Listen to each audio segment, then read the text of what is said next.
So we're going to install the 476TM-624 24-port Category 6 twist and mount panel.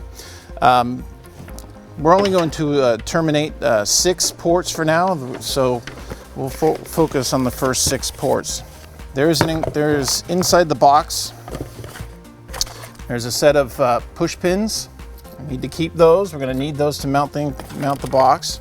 There's labeling, color-coded, and a little seating tool to start the cable. This can be useful for you if you have nothing else. Preferably, you're going to have a 110 punch-down tool like this one with a cutting blade, and that will allow you to seat the cables and trim them. Okay.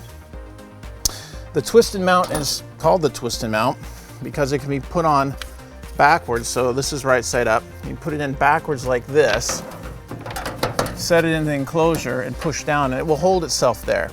That allows you to terminate the cables, and once you're finished, you can rotate it and they'd be right here.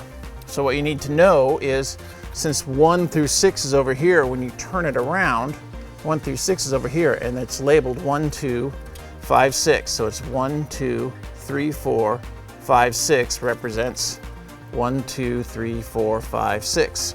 My cables conveniently are labeled 1, 2, 3, 4, 5, 6, and strike 1 and 2. Let's get the strikes out of the way.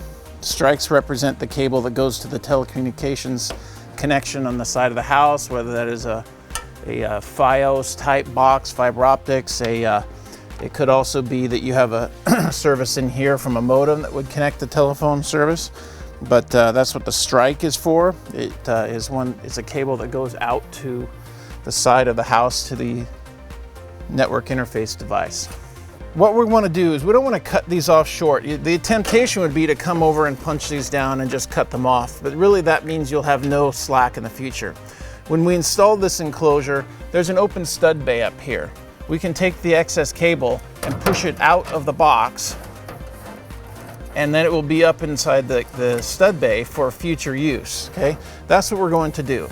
So we want to be careful with that. We want to put too much up there, but because we have a relatively small bundle, pushing up 18 inches or so is not a problem. So I'm going to terminate these here at the length that I originally cut off, and we'll do them starting at the bottom and work our way up. So we'll do 5, 6, 3, 4, 1, 2. Don't have to do it that way, but I find that it's a cleaner way to do it, so you don't have anything in the way, because these cables are going to be coming in from below and you don't have anything hanging in front of you. So to terminate the cables, start with 5 and 6, you want to trim off. You want to make sure your labels stay in place. You want to trim off 2 to 3 inches of cable. There's no point in trimming off just a little tiny bit of cable. It makes it difficult to hold on to when you're terminating, so you can be a bit generous here. You're just going to cut it off when we're finished. Part of the termination is going to be to cut this extra slack off.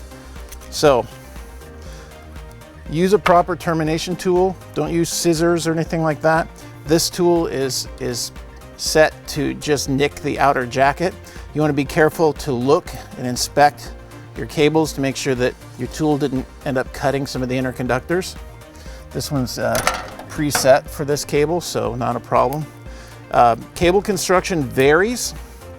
Some Category 5E cable will not have a center spline like this.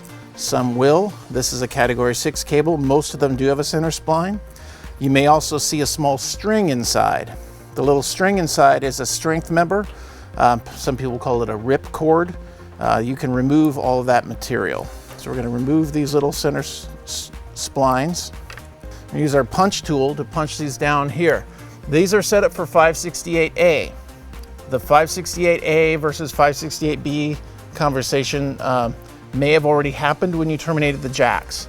If the jacks in the field, the other end of this cable, are already terminated to 568B, you can flip this over, and on the back is 568B color code. The difference is the location of the green and orange pairs. So follow the label that's shown on here. Most residential installations in the United States are done to T568A. Our jacks in this case are done to T568A. So that's what we're going to use here. We're not going to flip the card.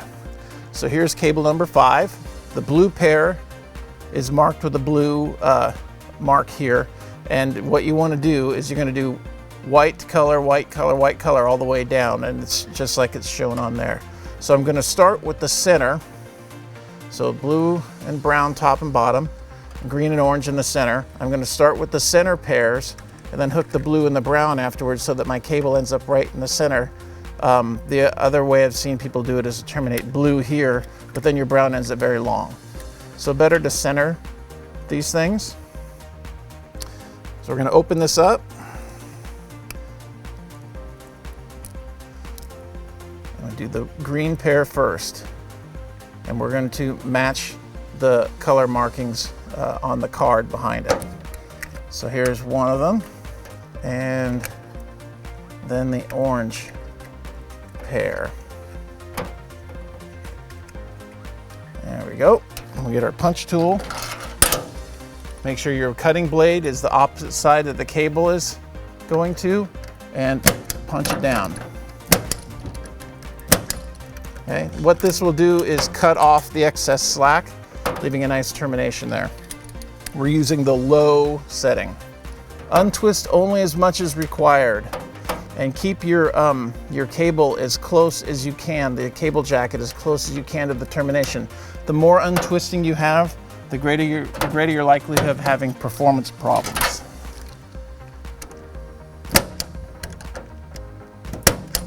So we'll get that guy out of the way. Good, so this is how it will lay in place. So we'll do 6 now. All right, so there's 5 and 6. Let's pick out 3 and 4.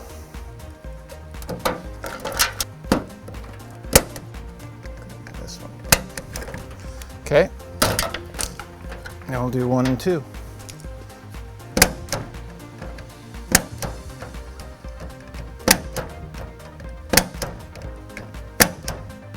So now that we've got all of our cable terminated, right, we're going to take this extra slack and push it up into the wall.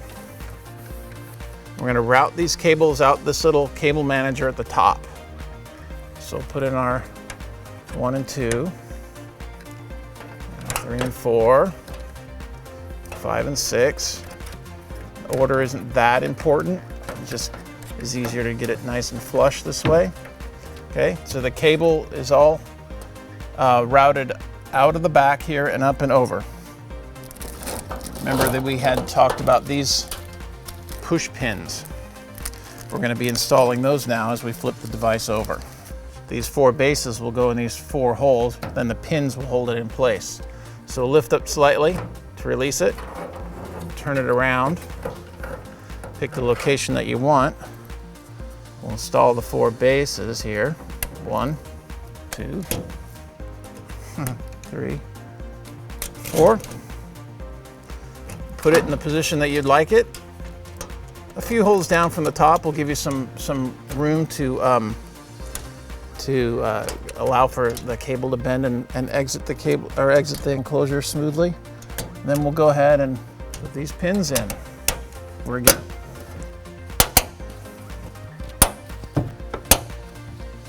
So that's that. To remove this for access or to add the additional cables, you can pull the 4 pins as I just did, rotate it, and then hook it back in place. And for service or anything like that.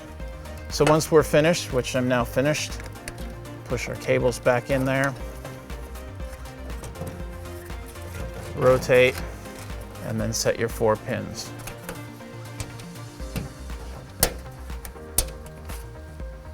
Complete.